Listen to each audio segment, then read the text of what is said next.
وخاتم الأنبياء أما بعد فأعوذ بالله من الشيطان الرجيم بسم الله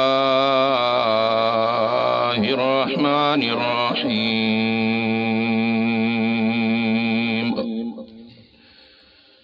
فقلت استغفروا ربكم إنه كان غفارا سبحان ربك رب العزة عما يصفون وسلام على المرسلين والحمد لله رب العالمين۔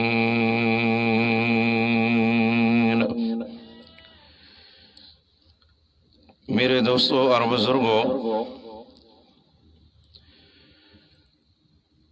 اللہ رب العزت نے یہ سب مخلوقات میں سے آسان خوبصورت اور اشرف مخلوق کا اگر لقب دیا ہے تو اس انسان کو، اور اس انسان کے بارے کے اندر ہے کہ اللہ رب العزت نے فرمایا کہ میں نے اپنی شایان شان اس انسان کو اپنے دست قدرت سے پیدا کیا ہے، اور جو چیز انسان بنانے والا ہو یا ایجاد کرنے والا ہو وہ چیز انسان کو بہت ہی پیاری ہوتی ہے، لیکن جس چیز پر انسان کی محنت مشقت لگی ہو اگر وہ نافرمانی پر اتر آئے تو وہ انسان بھی اس چیز کو برداشت کرنے کے لیے تیار نہیں ہے۔ مثال کے طور پر دنیا کے اندر انسان اگر کوئی بھینس یا گائے وغیرہ دودھ کے لیے لے آتا ہے، اگر وہ دودھ دینا چھوڑ دے تو وہ انسان بھی اس خریدی ہوئی چیز کو قبول کرنے کے لیے تیار نہیں ہے۔ جس ذات نے فرمایا کہ انسان کو میں نے اپنے دست قدرت سے پیدا کیا، اور اس انسان کی خاطر اللہ رب العزت نے قسمیں اٹھائی، اور اس انسان کی خاطر اللہ رب العزت نے نورانی مخلوق کو جھکایا، اگر وہ انسان خدا کی نافرمانی پر اتر آئے تو خدا بھی اس کو برداشت کرنے کے لیے تیار نہیں ہے۔ یہ مصائب، تکلیف، دکھ جتنے بھی اور غم یا پریشانیاں انسان پر آتی ہیں، اللہ رب العزت فرماتے ہیں یہ انسان کی اپنے ہاتھوں کی کمائی ہے، وگرنہ میں اس انسان کو مصیبت اور پریشانی کے اندر مبتلا نہیں کرتا۔ اور اگر مومن صحیح معنی کے اندر ہو اور اس پر پریشانی آئے، اللہ رب العزت فرماتے ہیں ظاہری لحاظ سے تو وہ پریشانی ہے، لیکن اس انسان کے اگر اعلیٰ درجے کا متقی اور پرہیزگار ہے تو میں اس کے درجے بلند کر دیتا ہوں۔ اگر مسلمان گناہ گار ہے تو اس کی برائیاں دور کر دیتا ہوں، اور کافر اور مشرک کے لیے یہ مصیبت سبق ہوتی ہے، یا دوسرے لفظوں کے اندر کہو تو اس کے لیے سزا ہوتی ہے۔ اور اس لیے حضرت علی المرتضی رضی اللہ تعالی عنہ سے پوچھا گیا کہ اگر انسان پر مصیبت آئے اور یہ کیسے سمجھا جائے گا کہ یہ عذاب بنے گی یا رحمت؟ حضرت علی المرتضی رضی اللہ تعالی عنہ فرماتے ہیں کہ اگر انسان مصیبت کے بعد اللہ کا دروازہ مضبوطی سے پکڑنا شروع کر دے تو یہ سمجھو کہ یہ مصیبت اس کے لیے رحمت بن گئی ہے، اور اگر مصیبت کے آنے سے اللہ رب العزت کا دروازہ وہ پہلے بھی چھوڑ چکا تھا اب زیادہ چھوڑ دے تو سمجھو یہ عذاب ہے خدا کا۔ اور اب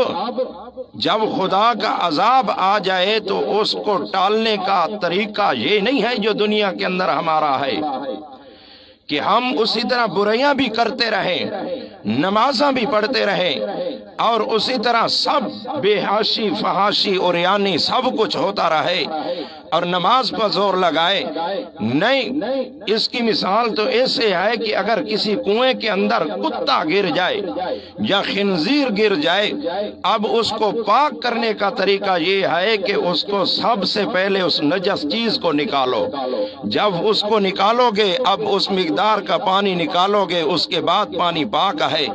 اگر وہ خنزیر یا کتا اس کنویں کے اندر پڑا رہا، ساری زندگی پانی اس سے بھرتے رہو اور نکالتے رہو، نکال کر باہر ڈالتے رہو، جب تک اس کتے کو باہر نہیں نکالیں گے پانی کبھی پاک ہو سکتا نہیں ہے۔ ہمارا طریقہ بھی یہی ہے، ہم کہتے ہیں کہ اللہ ہم پر راضی ہو جائے، یہ مصیبتیں چاہے کرونا وائرس کے ذریعے کیوں نہ ہو یا دوسری شکل کے اندر کیوں نہ ہو، ہم کہتے ہیں کہ ہم اسی طرح بے حیائی کے اندر، سود خوری کے اندر، بدماشی کے اندر، لواطت کے اندر، زنا کے اندر، بے پردگی کی حالت کے اندر، اور اسی طرح کفر اور شرک کی حالت کے اندر کہ ہمارے سجدے بھی غیر اللہ کے نام پر ہو، نظر و نیاز بھی غیر اللہ کے نام پر ہو، اللہ کے سامنے معافی نہ مانگے، یہ سب چیزیں اللہ ٹال دے، یہ کبھی ہو سکتا نہیں ہے۔ یہ دور کرنے کا ذریعہ سب سے پہلا یہی ہے کہ ہم اپنے رب سے اپنی غلطیوں کی معافی مانگیں، کفر سے، شرک سے، ان چیزوں سے،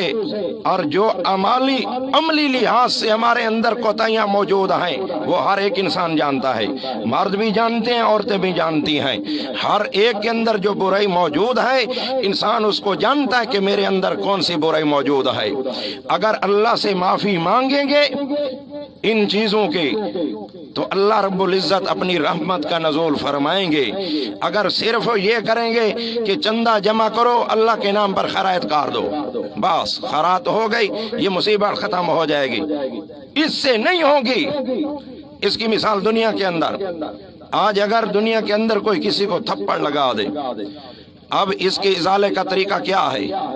کہ اس آدمی کو بازار کے اندر لے جاؤ اور اچھا سا جوڑا خرید کر لے دو، راضی ہو جائے گا؟ نہیں راضی ہوگا۔ وہ راضی تب ہوگا جب اس غلطی کی معافی مانگے گا کہ میں نے یہ غلط کام کیا، آپ کو تھپڑ لگایا ہے یا گالیاں نکالی ہیں۔ ہم پر رب تب راضی ہوگا، یہ مصیبتیں تب دور ہوں گی جو نافرمانی ہمارے اندر موجود ہے، چاہے مرد ہے یا عورت ہے۔ میرا پیغام مردوں اور اپنے ماں اور بہنوں کو یہی ہے کہ جو ہم جانتے ہیں کہ ہمارے اندر کیا کمی ہے، ہم اللہ کے باغی بن چکے ہیں، سنت رسول اللہ کے باغی بن چکے ہیں، نہ کفر و شرک چھوڑتے ہیں، نہ بے پردگی چھوڑتے ہیں، نہ سود چھوڑتے ہیں، نہ رشوت چھوڑتے ہیں، نہ یہ ہے کہ جو انسان مسلمان کی پہچان یہ پاک پیغمبر کی سنت ہے، اس کو ہم نہیں یہ کرتے کہ یہ سنت کے مطابق ہونی چاہیے۔ یہ روزانہ جرم ہو رہا ہے ہم سے، اور 24 گھنٹے یہ جرم جو ہمارے ساتھ سوتے وقت، اٹھتے وقت، چلتے وقت، نماز پڑھتے وقت، حتیٰ کہ طواف کرتے وقت، حتیٰ کہ تہجد ادا کرتے وقت بھی داڑھی کاٹنے والا جرم ہمارے ساتھ موجود ہے۔ جب ہم اللہ کے باغی ہو چکے ہیں، اللہ ہمیں کیسے معاف کرے گا؟ وہ والدین بھی اولاد کو معاف کرنے کے لیے تیار نہیں جو اولاد والدین کی باغی بن جائے، جو سر جھکا کر چلے، والدین اس پر کبھی ناراض۔ اللہ کے پاک پیغمبر نے فرمایا اللہ ہر گناہ معاف کر دے الا المجاہرین، جو ظاہر ظہور گناہ اس کو معاف کرنے کے لیے کبھی تیار نہیں۔ یہ کتنے مسلمان ہیں کلمہ پڑھنے والے، مومن کہلوانے والے اپنے آپ کو، حتیٰ کہ توحیدی کہلوانے والے، اس جرم کے اندر مبتلا ہے۔ ہاں، اس کو حرام سمجھتے ہیں، ٹھیک ہے، مشرک کی ذبیحہ بھی حرام ہے، یہ کام کرنا کون سا حلال ہے؟ یہ بھی حرام ہے۔ اور حرام پر اصرار کرنے والا کون ہے؟ یہ کبھی سوچا ہے؟ جو حرام پر اصرار کرے وہ کون ہے؟ لواطت کون سا ہے؟ حرام ہے کہ نہیں؟ اور اس پر ہمیشگی کرنے والا، زنا پر، رشوت پر، سود پر ہمیشگی کرنے والا یہ مسلمان رہتا نہیں ہے۔ جب دائرہ اسلام سے نکل گیا اب اللہ کی رحمت کیسے آئے گی؟ اب صرف خیرات کرنے سے نہیں آئے گی، صرف اللہ اللہ کرنے سے نہیں آئے گی، جب تک ان غلطیوں کی ہم معافی نہیں مانگیں گے، آئندہ اللہ کے ساتھ وعدہ نہیں کریں گے کہ یا اللہ شرک نہیں کروں گا، مرتا مر جاؤں گا، کبھی کسی دربار پر اپنا پیشانی نہیں جھکاؤں گا، یہ اللہ کا دیو مال اس کے نام غیر اللہ کے نام پر میں تقسیم نہیں کروں گا، نظر و نیاز منت خدا کے نام پر مانگوں گا، جو مصائب اور پریشانی آئیں گی میں خدا کا دروازہ نہیں چھوڑوں گا، اور عملی لحاظ سے کبھی نماز نہیں چھوڑوں گا، حتیٰ کہ با جماعت نماز بھی نہیں چھوڑوں گا، اور سود کے کاروبار، رشوت کا کاروبار، اور جو عملیہ ہمارے اندر موجود ہیں ان کے قریب نہیں ہو جاؤں گا۔ جب تک یہ انسان اللہ سے معافی نہیں مانگے گا اس وقت اللہ کبھی معاف کرنے کے لیے تیار۔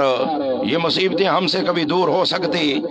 ان مصائب کو، ان تکالیف کو دور کرنے کا وہ ذریعہ یہی ہے کہ ہم اللہ سے سب سے پہلے معافی مانگیں، اس لیے کہ جب بھائی جان نے دوسروں نے بھی بیان کیا ہے کہ کفر اور شرک کے ہوتے نماز نہیں ہوتی۔ اگر ایک انسان کو آج دنیا کے اندر نیٹ پر دیکھو کوئی کون سی دعا بتاتا ہے کہ وائرس سے بچنے کی دعا ہے، بسم اللہ الذی لا یضر مع اسمہ شیء فی الارض ولا فی السماء وہو السمیع العلیم، ٹھیک ہے پاک پیغمبر سے ثابت ہے، لیکن یہ دعا بھی تو اس کو فائدہ دے گی جو پہلے کفر اور شرک چھوڑے گا، تو نا بدعات چھوڑے گا۔ اگر اس طرح کی دعائیں پڑھتا رہے، تسبیح پڑھتا رہے، اگر کفر اور شرک موجود ہے، یہ اللہ کے ساتھ جس طرح دنیا کے اندر انسان اپنی عزت کے معاملے میں کسی کے رشتہ داری یا بھیوالی یا سانجہ برداشت نہیں کرتا، اللہ کی ذات بھی اپنی ذات یا صفتوں کے اندر کسی کی شراکت کو برداشت نہیں کرتے۔ اگر یہ چیز موجود، نمازیں کام نہیں آئیں گی، روزے کام نہیں آئیں گی جب تک یہ توبہ نہ کریں۔ اس واسطے حضرت نوح علیہ السلام نے بھی اپنی قوم کو یہی پیغام دیا کہ جب ان پر کاسالی آئی اور عورتوں نے بچے جننا چھوڑ دیا اور سب کچھ کاسالی کی وجہ سے تباہ و برباد ہو گیا، اللہ کی رحمت کا نزول ختم ہو گیا، تو حضرت نوح علیہ السلام نے اور غالب ہر پیغمبر نے یہی سبق دیا، استغفروا ربکم استغفروا ربکم انہو کان غفارا انہو کان غفارا استغفروا ربکم۔ او انسانو اپنے رب سے معافی مانگو، کفر کے اندر، شرک کے اندر، یہ جتنی بھی عظیم جرم ہے ان سے جب تک معافی نہیں مانگو گے اور دوسری جو بدعمالیاں ہیں وہ معافی نہیں مانگو گے، اس وقت تک اللہ کی رحمت کا نزول ہو سکتا نہیں ہے۔ پھر رونے کی کیا ضرورت ہے کہ انسان دنیا کے اندر بدحال کے اندر آئے جب اسباب ہم نے خود منتخب کی آئے، یہ اپنے ہاتھوں کی کمائی آئے، سجدے کے نزدیک جانے کی کوشش نہیں کرتے، جہاں شیطانی میلہ ہو وہاں دوڑنے کی کوشش کرتے ہیں، لیکن جب 5 وقت آواز آتی ہے حی علی الصلاۃ حی علی الفلاح، وہاں دھیان دینے کی ضرورت بھی نہیں محسوس کرتے، نہ آنے کی کوشش کرتے ہیں۔ اللہ رب العزت نے فرمایا سودی لین دین کرنا، کاروبار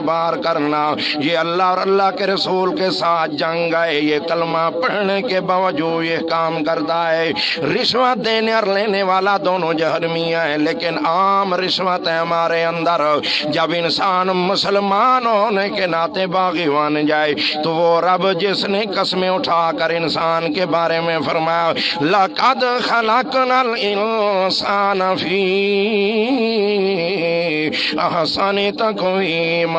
پھر اس رب کو بھی غصہ آتا ہے کہ میں نے اس انسان کا مقام اور مرتبہ زیادہ بنایا ہے، لیکن اس انسان کی حالت یہ ہے کہ میرا بنا فرمان ہو چکا ہے۔ جب تک اللہ سے معافی نہیں مانگے گے انہو کان غفارا، وہ آج دنیا کے اندر معاف کرنے کے لیے تیار ہے۔ آج دنیا کے اندر اگر انسان بڑے سے بڑا جرم انسان کا یہ کفر اور شرک ہے، اگر اسے معافی مانگے تو وہ رب معاف کرنے کے لیے تیار ہے۔ لیکن انسان کی اگر عزت پر کوئی حملہ کرے، لیکن میرا غالباً تو گمان یہ ہے ساری زندگی وہ سے معافی مانگتا رہے، انسان معافی دینے کے لیے تیار نہیں ہے، لیکن رب کو یہ مخلوق پیاری ہے۔ جب جتنا بھی اس نے شرک کیا، صفتوں کے اندر شرک کیا، لیکن وہ رب کا اعلان ہے کہ آپ بھی آ جا میرے دروازے پر، معافی مانگنا تیرا کام ہے، معاف کر دینا میں اللہ کا کام ہے۔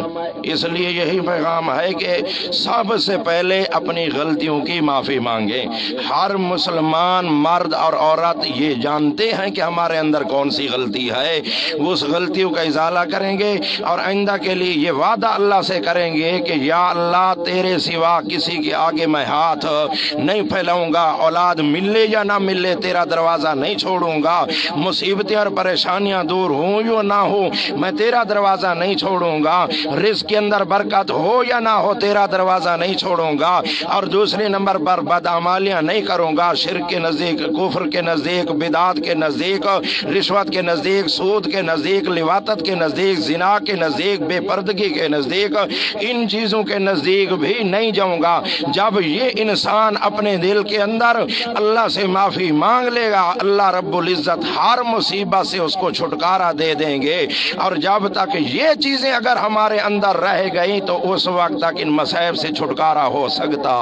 نہیں ہے۔ یہ نہیں ہے صرف وظائف پڑھنے سے چھٹکارا نہیں ہو جائے گا اور تسبیح پڑھنے سے چھٹکارا نہیں ہو جائے گا، سب سے پہلے جس طرح میں نے مثال دی ہے کہ کنویں سے پہلے اس غلیظ اور خنزیر چیز کو نکالو گے تب وہ کنواں پاک ہوگا۔ انسان کے دل و دماغ کے اندر جب تک یہ برائیاں موجود رہیں گی، معاشرے کے اندر ہمارے اندر جب تک موجود رہی ہوں گی، اس وقت اللہ کی رحمت کا نزول نہیں ہو سکتا، اس وقت اللہ کا قہر نازل ہو سکے گا۔ اور اگر جب ہم معافی مانگیں گے اور آئندہ کے لیے یہ پکا وعدہ کریں گے کہ یا اللہ تیرے سوا کسی کے آگے ہم سر نہیں جھکائیں گے، کسی سے نہیں مانگیں گے، رشوت کے نزدیک، سود کے نزدیک، ان چیزوں کے بدعمالیوں کے نزدیک ہم نہیں جائیں گے، تب اللہ کی طرف سے رحمت کا نزول ہو سکتا ہے۔ اللہ عمل کرنے کی توفیق فرمایا۔ آخر دعوانا الحمدللہ رب العالمین۔